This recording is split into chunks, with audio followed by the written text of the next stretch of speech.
Well, it is wonderful to be here. Thank you to the leadership of the school, which sets such a great example. It's true, when I was walking in the doors, the last time I was here, we were with Senator Warnock, the senator from Georgia, who are the only pastor who is also a senator and still preaches every Sunday in his church down in Atlanta. So I get to serve with him. I get to serve with a lot of great people, but thank you for hosting. Frankly, I wanted to come today because I am the newest senator from the state of Michigan. Again, just got sworn in January. I won by the skin of my teeth by 0.3% in November. It was a very close election, and I got sworn in January. And I wanted to come today, to just talk about what it's like to be your senator, but really, most importantly, to take your questions and hear what is on your mind so that I go back to Washington. I go almost every week. And I understand what you are focused on, not just what maybe someone else in another part of the state is focused on. So really quickly, because I know you all come from very different, like some of you are from yearbook club, some of you are from AP government, some of you are in student government. Just to review the bidding, I grew up here in Michigan and went to college out of state. I went to Cornell for college. And I am a national security person by training, mostly because I had this profound event happen to me right when I was starting graduate school, and that was 9/11, right? We just had the anniversary of 9/11 a couple of weeks ago, and I happened to be in New York City. I was starting Columbia grad school. I had moved to the city 2 days before, and I was in like a remedial economics class. They were making me take a refresher on economics. And I walked out to make some copies for the professor, and someone said, "It's so weird, a little plane just hit the World Trade Center." And that kicked off a day that completely changed my life. We all huddled, all 400 students in my program huddled around one television in the student lounge, and we watched the second plane go into the second building, and you all know what happened. It was a traumatic event. And a bunch of students organized to do a blood drive that day. Like, we all walked down to the hospital. We thought there'd be a lot of wounded. Turns out you either walked out on your own steam or you passed away in the buildings. There were actually very few wounded people. And they set up a bank of phones where students just stood at the phones because there was no cell phones. So if you were missing your husband or your child who you knew were in the buildings, you were just calling in the phone book every single hospital and asking every single hospital, "Is my husband there? Is my child there?" And we were taking those names, looking them up and saying, "No, I'm sorry, no, I'm sorry." Students couldn't get home through the tunnels or over the bridges. And so we did a lottery for students, and we said, "Just come sleep on our floor." I had an apartment close to campus, so I had people sleeping on my floor for a couple of days. By the time the smoke cleared that day, I knew that national security was what I wanted to do. And I got recruited by the CIA right out of school. They came up to campus. My favorite professor, this is why having good relationships with your teachers is important. My favorite professor said, "They're coming to campus. You should meet with them in this private lunch." They asked for 6 or 7 students for this private lunch. And he signed me up, and I went to it. I got recruited, again, right out of grad school, and then I was sent very quickly on my first of 3 tours in Iraq. So I spent my 20s doing a year in Iraq, a year back, a year in Iraq, a year back, helping to go and identify the folks who were shooting at U.S. forces and plotting against the U.S. homeland. So my job as an analyst was to literally put together all the different pieces of classified and unclassified information to understand the terrorist groups and how they were run, how they moved money, who were their leaders, how did they communicate, and to just really be the kind of master of these groups so that we could prevent further attacks. After that, I came back and worked in the White House. I worked very proudly for 2 different presidents. Used to be in national security. When you were in that line of work, you weren't political, because why does it matter? You're trying to protect the country. So you weren't really into politics. And in fact, in the federal government, there's a law that you cannot campaign for one candidate over another in the workplace. That's completely taboo. So I wasn't really political. So I worked in the Bush White House. I was assigned down there, and I was the day he left office and the Monday that Barack Obama walked in, right? And suddenly I have a completely different boss, completely different approach. I got to know President Obama, briefing him in the Situation Room on things that were going on in Iraq. He nominated me to go to the Pentagon, and I ran a big team at the Pentagon.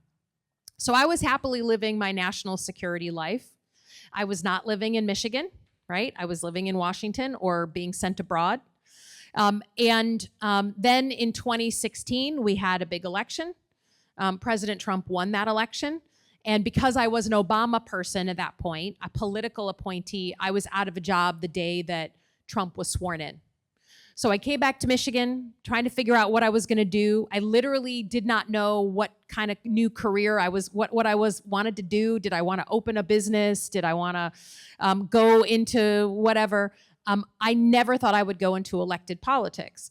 But finally, in those first few months, it became clear that President Trump really cared to cut something that I really cared about, and that was healthcare. Healthcare became his obsession. It's actually still sort of his obsession. And that was very personal to me. My mom passed away in 2011 from ovarian cancer. And when she was diagnosed, she walked into Henry Ford and into the ER with pain and was diagnosed with stage 4 ovarian cancer. At that exact moment, she did not have health insurance. She had let it lapse. She had paid another bill. We didn't know.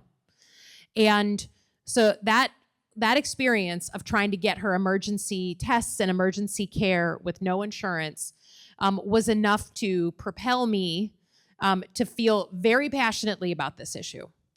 So when President Trump was threatening to cut it and cut it and cut it, I looked around. I said, I never run for anything in my life besides, as I told you, class president when I was in high school. I had never been in elected politics, and it motivated me. I just said, you know what? I don't know how to do this, but I'm going to figure it out. I'm going to have coffees with a lot of people, and I'm going to try running for office in a congressional district that was near Lansing. And it was very Republican, and I'm a Democrat. So everyone was like, that's nice that you try to do that. That's good for you, kind of tapping me on the head, right? And we were given a very low chance of winning, and we pulled it out in 2018. And then we pulled it out again for Senate just now in this last election. For me, the most important thing, and then I want to open it up to questions because and sort of comments, I want to hear what you guys are focused on, is the only way forward for us as a country is if we grow the middle class. What does it mean to be middle class? I'm sure there's some sort of wonky definition. Here's what it means to me. You can save money every month, literally whatever you want to do, however you want to spend your money, you are able to save at least a little bit every month. And then number 2, you're on the path to home ownership, right? Building that equity. That is, to me, what middle class means. And right now, after many, many years after World War II of it being like we were growing the middle class and growing the middle class, and it's shrunk, and it is shrinking. And it's the issue that unites someone who works at the Flint engine plant, right, for GM, with your generation. Because your generation is now realizing that it's gotten even harder to do things like buy a house or save every month.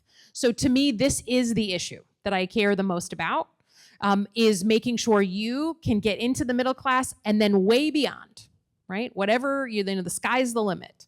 And so we work on legislation every single Monday, not this week. This is luckily one of my weeks home, but almost every single Monday, I get on a plane at Detroit Airport and I fly to DC. And I got a whole team over there of people, many of whom from Michigan, who are working on legislation on housing, trying to lower the cost of housing, on job training to make it easier to get training for a good middle class job, on a whole bunch of national security issues. And that's every single day I'm thinking about what legislation do I want to pass. I'm going to hearings and having sometimes fiery exchanges with President Trump's appointees on how they're managing the government, the decisions that they're making. And then the key role of Congress is to appropriate money. That's in the Constitution. We have pocket constitutions for everybody here. I feel the need to hand out the Constitution now because it's gotten a little unclear to people what the laws of the land are. And I thought it would be useful to pass around our founding documents. They're not perfect, but they're certainly better than no law. And Congress appropriates the money. That's what we do. So I sit around and we vote on legislation and put forward appropriations packages. I would say it is just a fact that politicians look at who votes in their state and they say, okay, how do I appeal to those people? And the best voters, who knows the group of voters, what age are the best voters in the state of Michigan, actually in the country? Like they vote regularly. What do you think?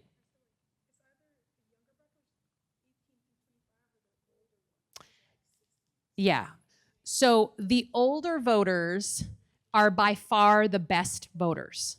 So I'll give you an example. In 2022, we had the best youth voter turnout in the country, Michigan, because we had abortion on the ballot. So a lot of young people felt very, very passionately about preserving a woman's right to choose. So we had a lot of college students, especially that year, who voted in 2022 on a proposition that we had on the ballot.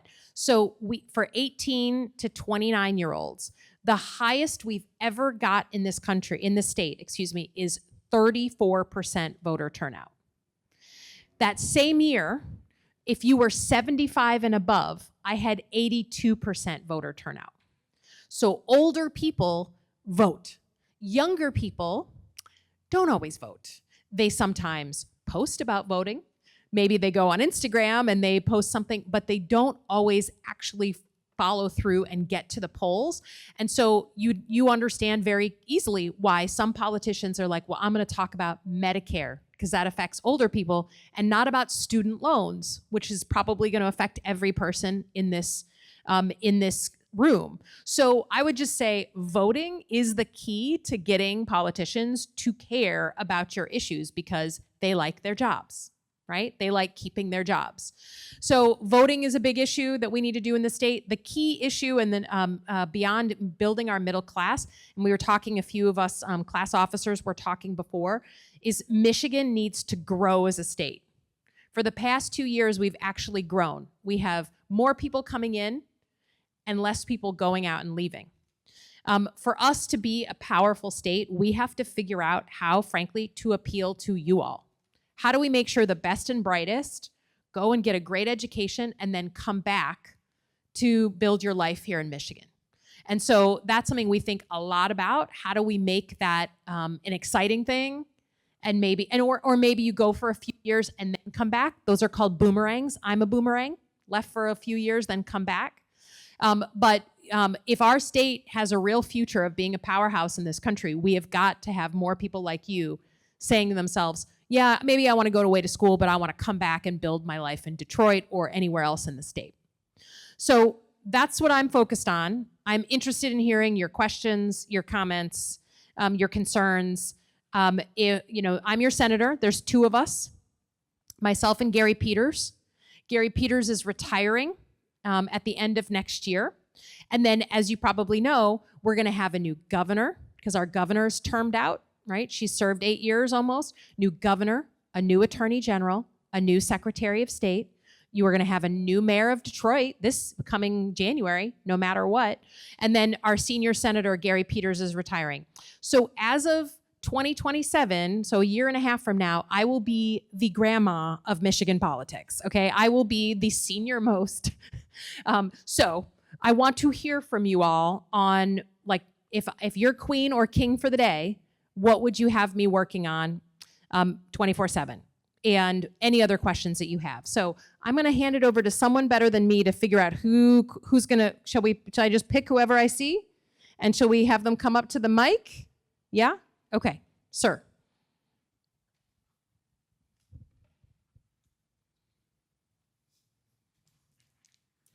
Good afternoon. You're too tall for the mic, yeah. I could try to move it up. I just pick it up. You can probably pick it up and then hand it off to the That's next fine. person. That's fine. Good afternoon. Good My name is Chineye Elohim. I am one of the members at large for the class of 2026 Executive Board. My question to you is, with Trump passing the big beautiful bill back in July of 2025, cutting over $1 trillion in healthcare for the American people, with Michigan losing about 15 billion of that 1 trillion, how do you plan to subsidize or allow Michiganders to still have healthcare in spite of him cutting that money for healthcare? Yeah, great question. So, and one that's close to my heart. So let's just review. The president passed, and it's literally called the Big Beautiful Bill. That's not like a jokey way of referring to it. The bill came over from the White House, and the title of it is President Trump's Big Beautiful Bill. So he wanted to label it that way. It did a ton of stuff. And because he has the House and the Senate, they're both in Republican hands, he was able to pass it. On healthcare, he cut it. He basically said, starting in a year and a half from now, anyone on Medicaid who's under 64 years old has to have strict work requirements, and they got to prove that they're working every 6 months. Now, they're doing that. Most people on Medicaid work already, but they're doing that because they know people won't get their paperwork on time, they won't know about the new requirements, and people will fall off. They're doing that on purpose. But the most immediate one is starting this November 1st, if you're on what's called Obamacare, or sort of the ACA exchanges, your rates are going to go way up if you are a middle-class American. And what happens, right? Think about your own families. They say, okay, sorry, but we regret to inform you that your insurance is going to go up. You know, you're already paying $10,000 a year. You're now going to have to pay $15,000 a year starting January 1. Some families are going to say, I'm just not going to pay it. I can't afford it. I'm not going to do it. I'm just going to risk that and hope that I'm not going to get in an accident. I'm not going to have a catastrophic incident. I'm not going to need health care, and just pray that it's all going to be okay. And before Obamacare, medical debt was the #1 biggest reason for bankruptcy in America. Okay. So what are the healthcare companies doing? They're like, ugh, okay, they're cutting Medicaid. They're cutting Obamacare. Who can pay for all this? How are we going to make up our money, right?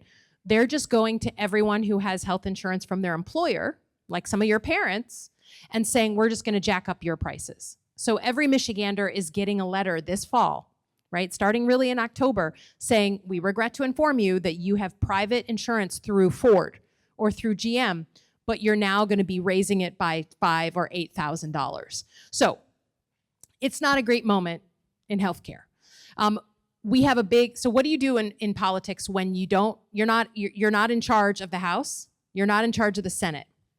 There's 2 things that you can do. Number 1, at the end of this month, the Republicans need my vote on keeping the government open. Government runs out of money.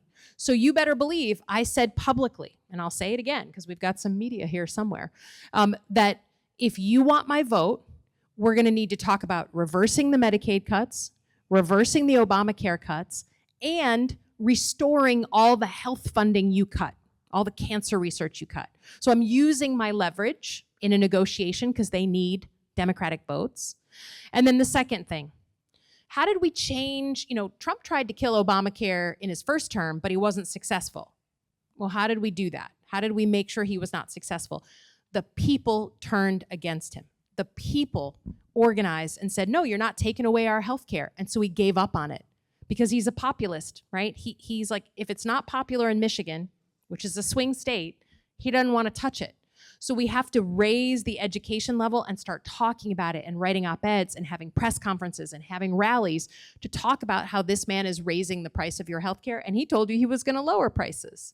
So it's either maneuvering in the Senate, like we're trying to do, or raising like popular sentiment so that he decides to give up on it. So those are the 2 things we're trying to work on right now. Can I ask a follow-up question? It's up to your fellow castmates, real quick, and I'll be quick in answering. Okay. She's like, okay. I know outside of Detroit, Michigan is turning more red when it comes to the election. And I know that you said that in order for Trump not to be able to pass or have that bill reverted, we need the people. How do we get the people of Michigan outside of Detroit who are turning Republican to vote against Donald Trump? Well, look, let's know the importance of data. I just want to level set that in the last election, it wasn't just that mostly white areas outside of the city turned and voted for Trump. the largest swing of any population across the country from Democrat to Republican were Latinos. They had the largest swing. African American, particularly African American men, swung in big numbers towards Trump, including in the city of Detroit. So I just want to level set that it's not just kind of a Detroit versus the state kind of situation. It's mixed. And I think, look, this last election, I think that there's two themes coming out of the country right now, whether you're in Michigan or New York City. Number one, cost of living is still the biggest issue on people's minds, like money in their pocket. And number two, people want a new generation of leadership. They do not like the old, warmed over, microwaved, leftovers. They want something new. And I think that message is really strong from the whole country. But this last election in November was a pocketbook election. And I was knocking on doors, including in Detroit, and saying, hey, where are you voting this? And they were saying, I don't like President Trump so much, but I think he's going to put more money in my pocket. And so people voted for him. Now, is he lowering costs? I would argue, show me one cost. Car payments, electricity, housing, healthcare, you name it. Price of goods. Back to school shopping was obscenely higher than last year because of all the goods that come from overseas, and he put tariffs on them all. So name me one cost where he's lowered your costs, and I'm happy to be wrong, but it was a pocketbook election. He played on people's concerns about that, and he won. Yeah, thank you for your question. Thank you so much. Who else? Yes, ma'am. Let me just hand it right off. There we go. Hi. So my name's Haley. My question was, so you mentioned that your plan is to grow the middle class, right? Mm-hmm. In my opinion, I think that the most important people when it comes to growing the middle class is our homeless population. You can't grow the middle class without shrinking our homeless population. So my question is just, how do you plan on combating that before you combat? You have to grow, you have to shrink that, before you grow anything else. Yep. So the one of the things that we have seen grow, particularly as costs have gone up, is people who are either homeless or kind of on and off homeless, right? Couch surfing from different places. Maybe you don't see them on the street, but they are unhoused. They don't have their own home. And every time the costs go up, you see a greater population that cannot afford their rent, cannot afford their bills. And while homeless policy tends to be a state thing, right? It tends to be controlled from Lansing rather than federal. There are federal grants that this city has benefited from that help particularly with mental health services and addiction treatment, right? And it's not like everyone who's homeless has one of those issues, but certainly there are a large population that are dealing with either one or both of those issues. Right now, Michigan is doing worse on mental health services than we did 20 years ago.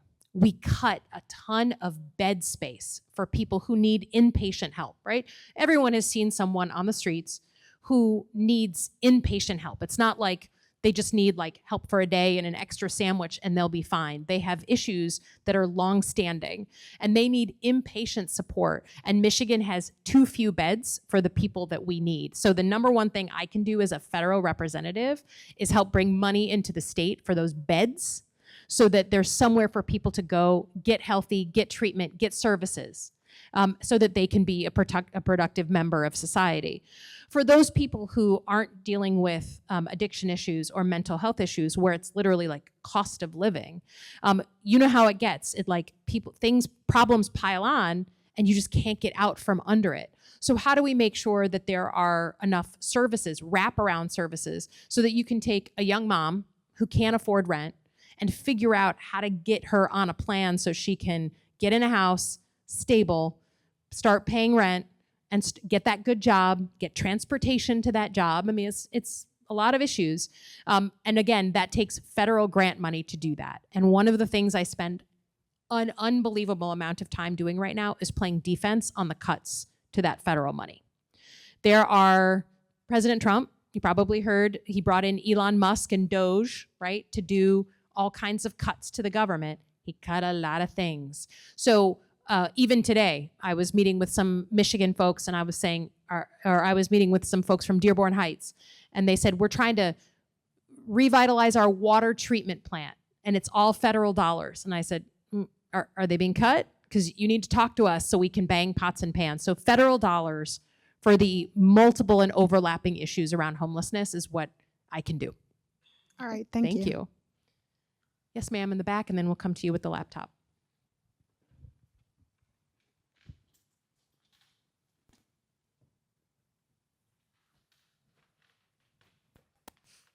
Hello, my name is Michaela. I'm a senior, and I'm here with AP Gov and Student Government. Great. And I know one of the reasons why house prices are a lot is because the interest rates are really high.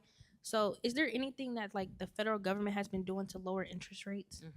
So there's a couple things going on. Right now, we have an institution called the Fed, the Federal Reserve, that sets those interest rates. And when inflation is high, they're trying to cool it, and so they raise mortgage rates. They raise mortgage interest rates. So that's what they did after COVID. After COVID, people started really trying to buy a new house, and inflation kind of went through the roof. So they've kept those rates really high. The president doesn't like that because people like you and me are like, when are the interest rates going to come down? And he's trying to influence the Federal Reserve and pressure them to just lower interest rates no matter what the economic data says. I think that's a problem, right? Because we want independent financial institutions. But the other thing we can do is how do we take someone who's a first-time home buyer, right? Let's say in 5 years from now, 7 years from now, you want to buy your first house. I want to give you some help in doing that. I'm invested in you buying a house for the first time because it's the absolute fundamental part of being in the middle class. How can I give you some assistance programs so that even if interest rates are still very high, you can afford to buy that home? Those are the things we're looking at. As inflation comes down, the interest rates will be lowered. But right now we're in a very squeezed spot because if you guys know, anyone try getting like a full meal at a fast food restaurant lately? Like prices are up, right? Or a coffee at Starbucks, up. While that inflation is high, we're trying to bring it down, and we do that with these higher rates. But first-time home buyers, especially, by the way, in the city of Detroit, should have and do have some really good incentives to make it affordable to buy a home. Can I ask one more question? Sure. Do it real quick. Okay, so another issue that I've really been passionate about is race-based property practices and how there are very little healthy food options in urban neighborhoods. Like, for example, Detroit is a very big city, and a lot of people where they get their food from maybe convenience stores or family-owned grocery stores. But when you go to places that are even smaller, that are much smaller than Detroit, like Canton, where there's a Walmart, there's a BJ's, there's a Gordon's, there's a Meijer. So when you go to suburban neighborhoods, there are so many supermarkets and so many healthy food options. But then when you go to urban neighborhoods, there's little supermarkets and little healthy options. So I was wondering if that's been a talk in.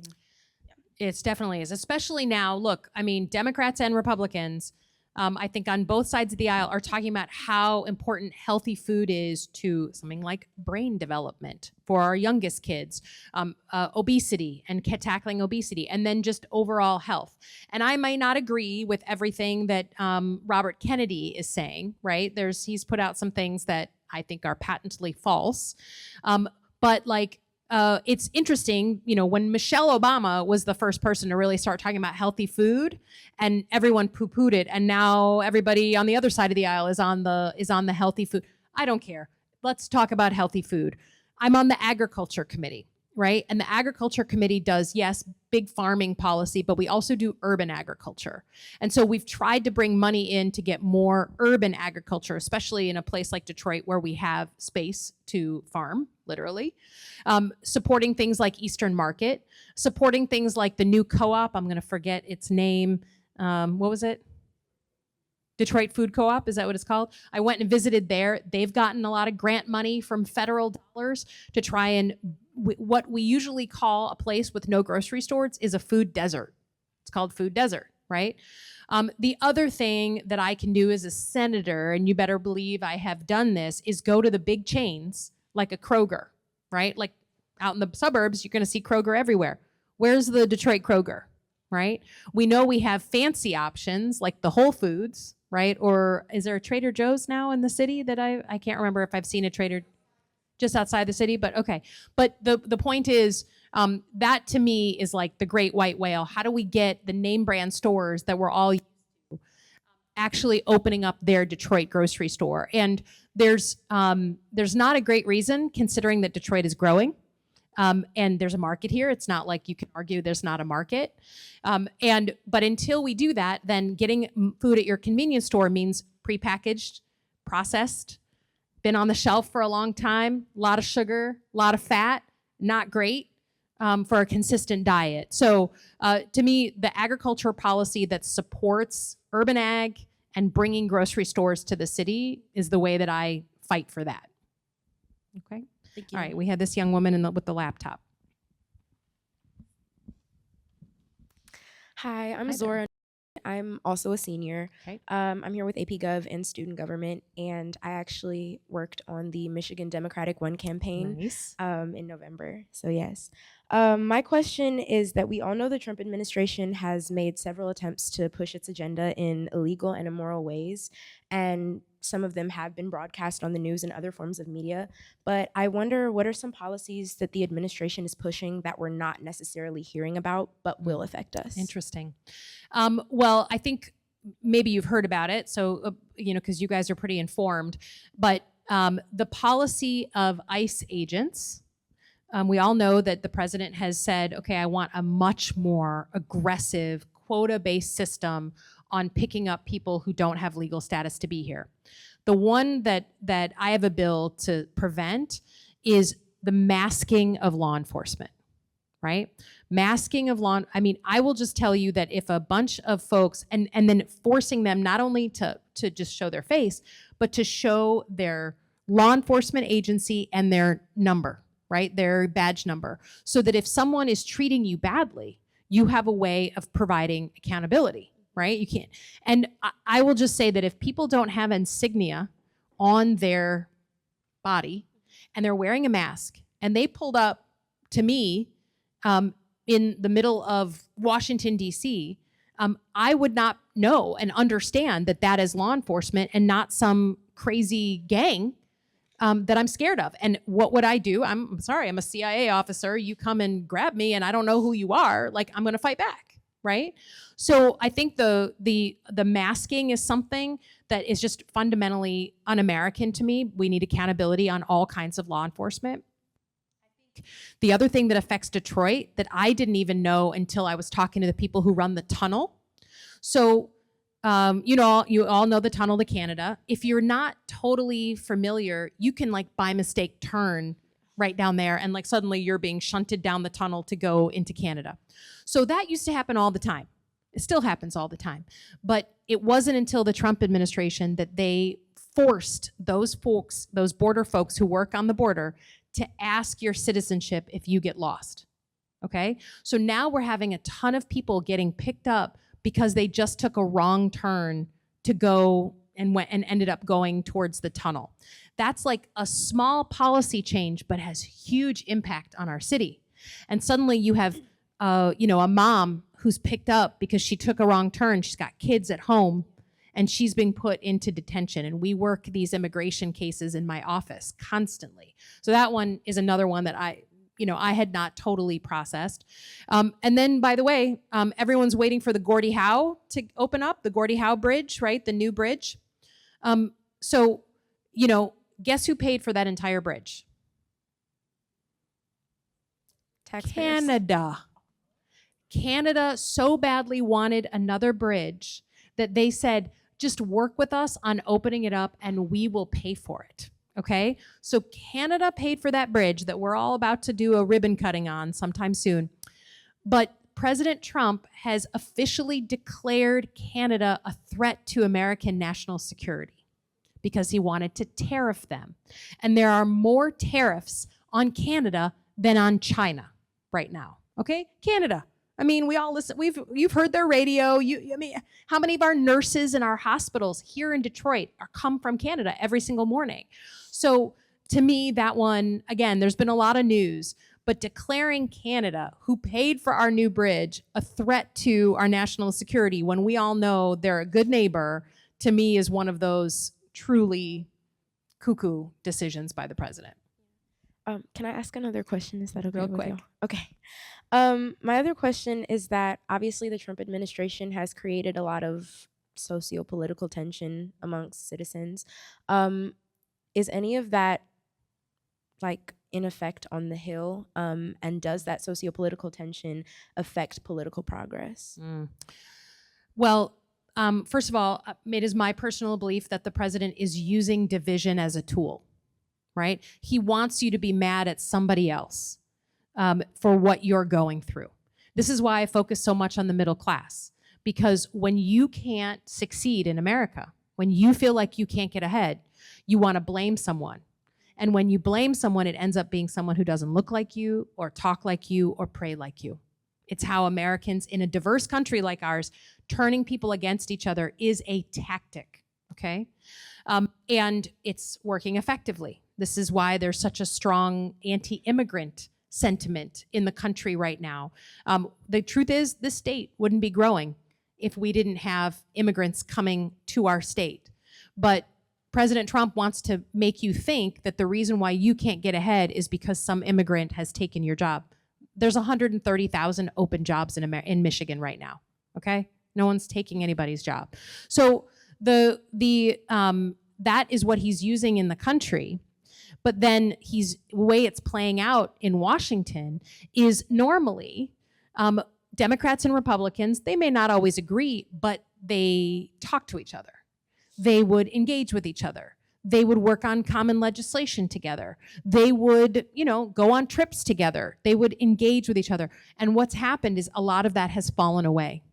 And even when I'm working, because I'm from Michigan, I try to make my legislation bipartisan whenever I can.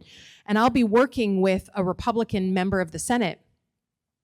And he's like, look, I like your bill, but I don't really want to be seen as working with the Democrat right now. It's gotten that toxic that people don't even want to show that they're trying to work across the aisle. And so it's not that there's like the socioeconomic piece is playing out members of the Senate, but it's really hurting cooperation, because if I want to work on a piece of immigration legislation, and like I believe we should know who's coming inside our country, we have every right to know, and people should come here legally, but we reform our immigration system. If I try to find a partner, they're like, nope, that's too political of an issue. I don't want to work. I don't want to be seen as working with a Democrat. And that's a real problem for America, right? Because compromise is how we move a bill along, a good bill, and turn it into a law. Thank you. Thank you. Okay, I want to get over here because I haven't been turning my head appropriately. Yes, sir, come on up.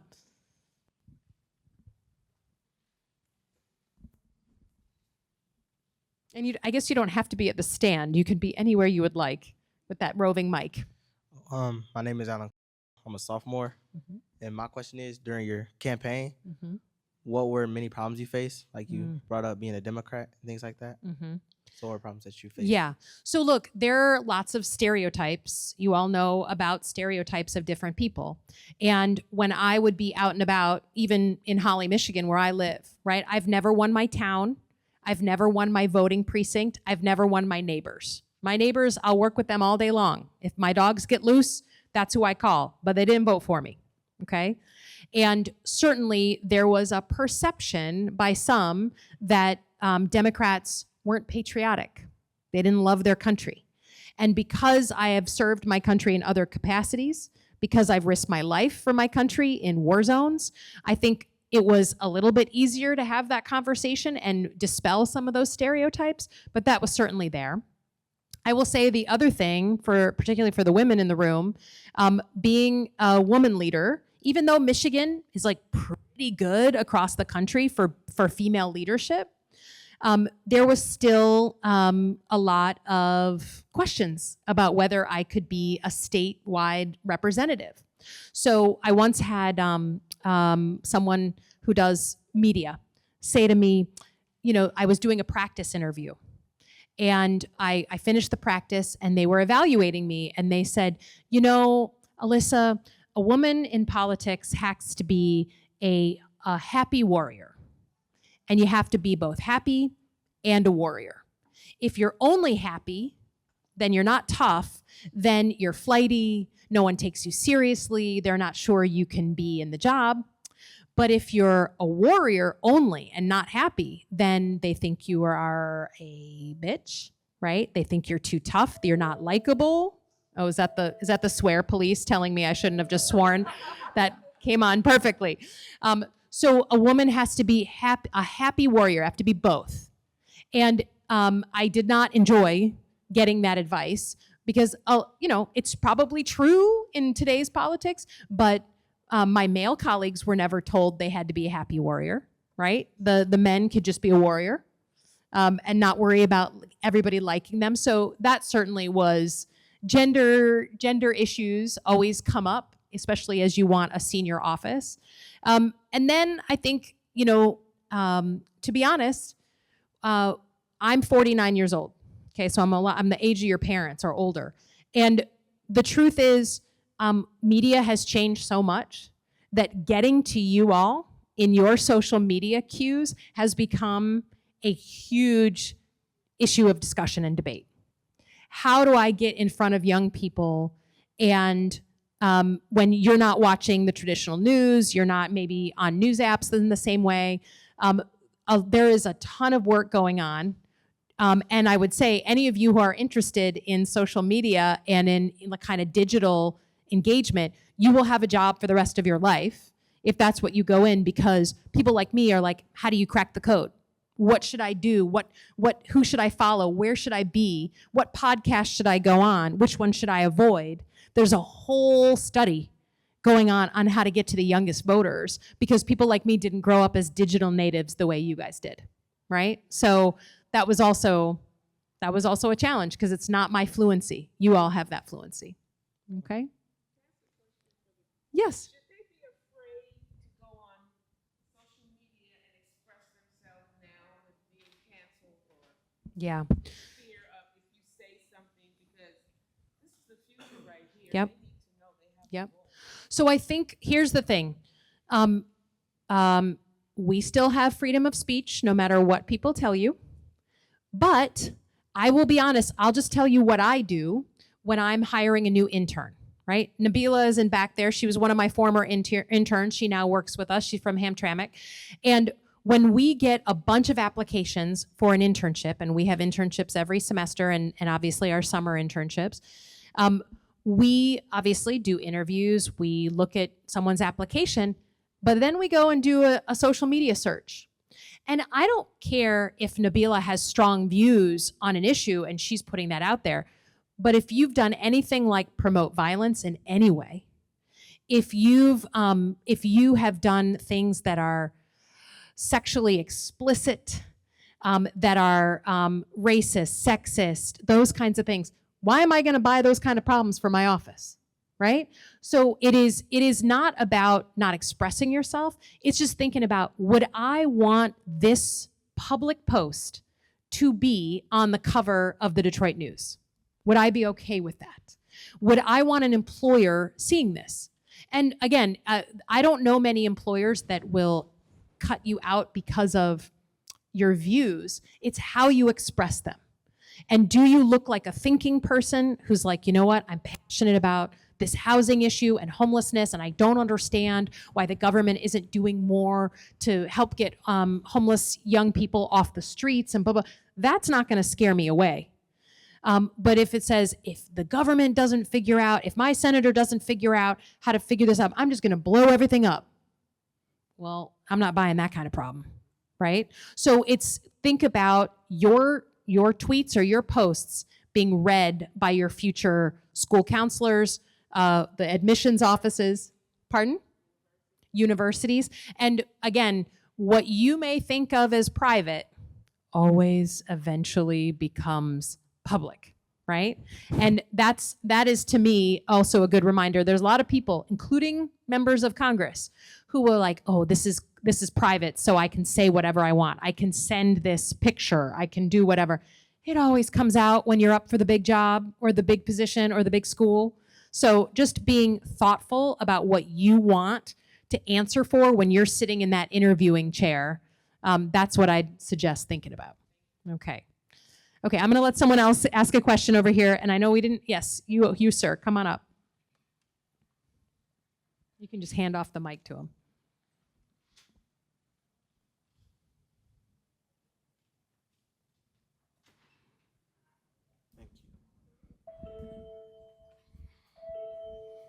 I'm going to forever think of that as the swear alarm. Okay. Good afternoon. Good My afternoon. name is Aiden. I'm a sophomore. Okay. I wanted to come and ask you about like Trump and how he has been like he's a felon and like he does many like crimes and he just gets away with it. And like in his history as he was once impeached, I was coming to ask, twice, yeah. So I was coming to ask like why or how not I don't have any hate against him, but I want to ask like how is he still in office and like how is he still able to make changes of the world that may be beneficial or negative? Yeah. So you're right that he has been charged with many things. He's been convicted of a few things. But in our system, all of that can happen to you and you can still run for office. And then people have to make their own decisions. We had this issue many, many years ago with the mayor of Washington, D.C. Mayor of Washington, D.C., Marion Barry. He got caught with some cocaine, crack. Thank you. He got caught and repeatedly had this problem. There was nothing in our laws that said, well, just because you've been caught with something doesn't mean you can't run again. The people of TC knew what he had done, but still were behind him and voted for him. And that's exactly the case with Donald Trump. I can give you a list of things that I think are inappropriate and or illegal that he has done, but the voters in a democracy ultimately decide, and they decide it. And I may not like it, but that doesn't mean I can change it unless I want to use democracy as the way to do it. Now, one would offer, and I see it every single day, that the president got elected democratically, but he's doing a lot of things to shut down normal actions of a democracy every single day. He's violating the law the Constitution, in my mind, regularly. But the question is, why is it so hard to point that out and hold him accountable for those things? A lot of times that takes the courts. The courts take a long time. But Donald Trump has a very aggressive approach. He will happily try something and wait until you bring up the courts and take years, and he's counting on you running out of money or running out of time. But one of the things we're going to have to grapple with in our democracy is that we don't have a great system to hold senior leaders accountable when they break the law, because we haven't had to do that all that often for the past 40 years, right? We've relied on people like even, I didn't like him, right? But President Nixon, long before your time, before my time, he got impeached and he resigned. He said, you know what? I feel ashamed. I'm not going to put the country through this. And he left. He exited stage right and he got out. Some of these folks now don't have any shame. They don't feel any stress about leaving. And so I think that we are grappling with the fact that our country is a country of rules and laws, but it's hard to hold someone accountable when they don't just have any shame. And that's what we're struggling with Donald Trump. Okay. Thank you. You bet. Okay, two more. Right here, and then we'll come back over here. My name is Kaylin. I'm a senior. I'm here with AP Gov. You talked about it earlier about how it's important for the youth to stay educated. But as you know, recently there's been a lot of teacher shortages going around. Michigan recently reported that there's 527 teacher vacancies, which is the equivalent of 4 teachers per 10,000 students. Also, in high poverty districts, more than 16.5% of teachers are teaching outside of their field. What is being done to address the teacher shortages and make teaching a more sustainable career? At the top of the list, when you pay people better, more people do that job. It's not rocket science. If you get paid very, very well, more people apply for those jobs because they've got to look at their own family budget and decide what they can do. So I hope that you all are very good to your teachers, because despite being at an incredible institution like Cass Tech, they are not getting paid what they're worth.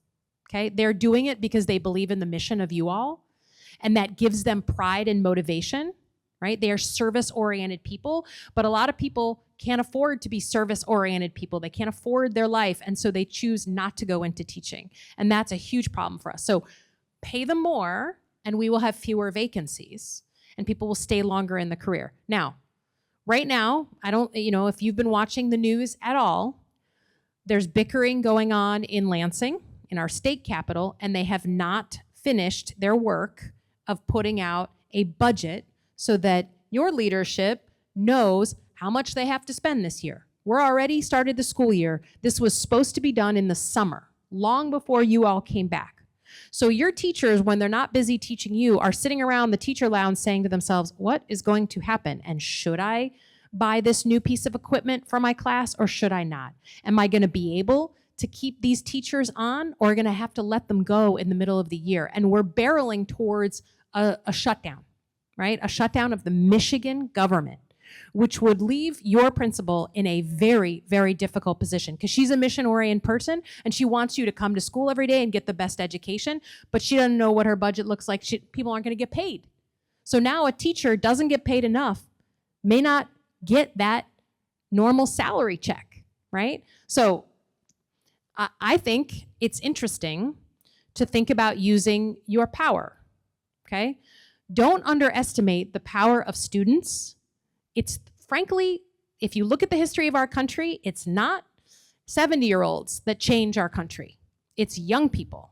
And young people saying, you know what, we deserve to get educated and the folks in Lansing need to figure themselves out, is an interesting angle I would just encourage you to think about. I'm not trying to foment an issue here. I'm just telling you, a bunch of students from Cass Tech saying, hey, Lansing, we have to solve our problems. You all need to solve your problems. We need to get educated, and we don't have time for you to short our schools and shut down the government. I'm just saying it's powerful.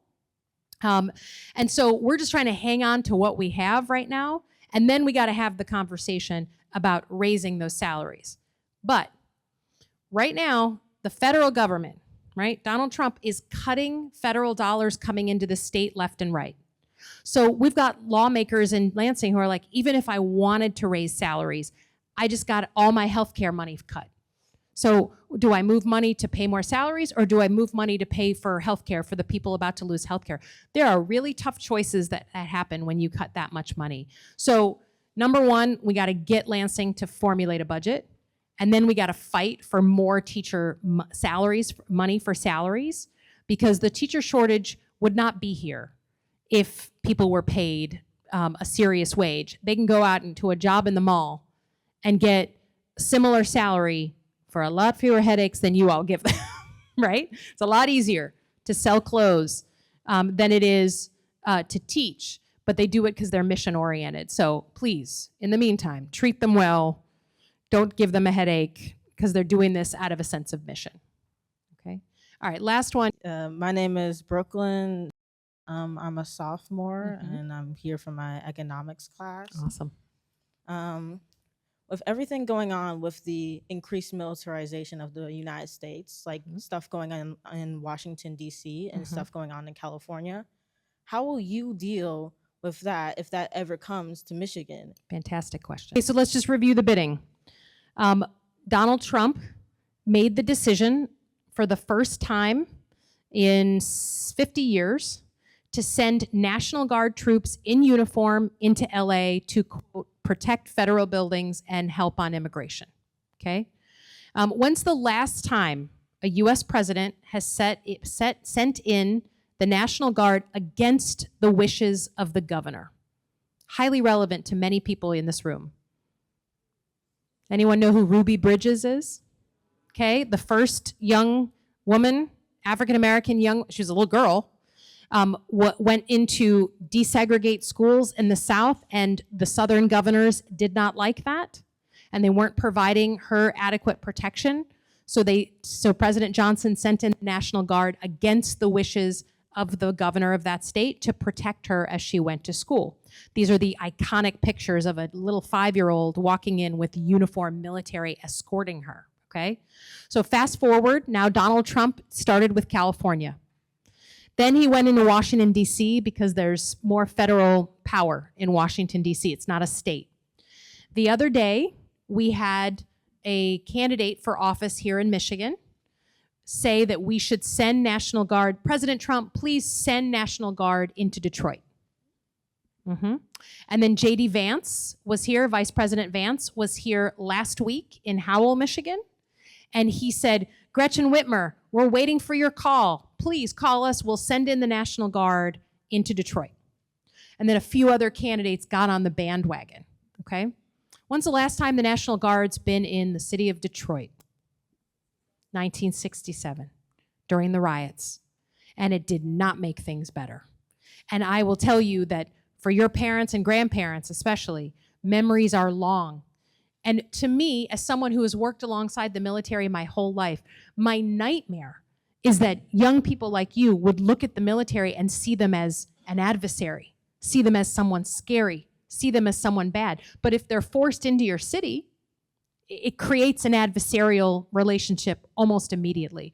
So I feel very strongly that no uniformed military should ever be in our cities, especially when our city is on the upswing, without the permission of everybody up and down the chain. And certainly the mayor of Detroit has said, no, right? We don't want that. If you actually care, Mr. Trump, to do more about crime or whatever you say you're worried about in Detroit, I'm sure that the chief of police here in the city would be happy to hire some more officers if you provide that money. We do not need uniformed military coming into our streets, people who don't know us and who are here to do Lord knows what.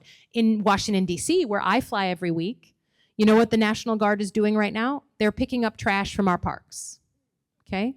The president fired 1,000 people from the Park Service, so the parks got full of trash. And now he has the National Guard picking up bags and bags of trash. That is just a way for him to try and look like he's a general, like he's a leader, like he's got this authority over everybody. And I cannot support using the military against the wishes of a community. That is bad recipe. So, but thank you for asking. This is a very live issue in our state right now. All the elected leaders are being asked, and you should hold people accountable for what they will do and what they will say to allow President Trump and invite President Trump to go against the wishes of our governor and bring in troops. So thank you for that question. All right, you're gonna finish us off here, sir.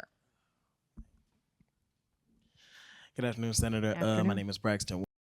I heard Ben talking about the big, beautiful bill earlier. It also delivered a big hit to student loans. Yep. So how will that affect us as students directly, and how do you plan on battling that in the Senate? So for kids who have started college this year, meaning they've already just started this September, their college loans are fine, okay? They're kind of grandfathered in. The first group that will be affected are next year's freshmen. Yes, many of you are seniors here, okay? The number one thing that it does, it puts a cap on how much you can borrow from the federal government. So, you know, some of the schools that you all told me you wanted to go to, some of the fancy schools, they're expensive. You all know that. You take out significant loans, knowing that you hopefully get a great job so that over time you pay that back. Now they're putting a cap on it. So even if you, let's say you want to go to Michigan State, right? It will now, a federal loan won't cover a full year, full room and board at Michigan State. So what does that make you do? What do? So you can't get a loan from the federal government to cover the whole thing. So you'll end up getting a loan to cover part of it or most of it. And then it pushes you into the private market on loans. So now we're not talking about the government giving you a loan. We're talking about a private company. And a private company charges you higher interest rate. Whoever asked about interest rate, this is another relevant question. So it pushes you into the private sector loan place where you're going to get charged more money. This is basically Donald Trump saying, I don't care. I don't see education as an investment in the future of America. And I'm fine with our students having to pay higher rates for their loans. Okay, it's a real problem.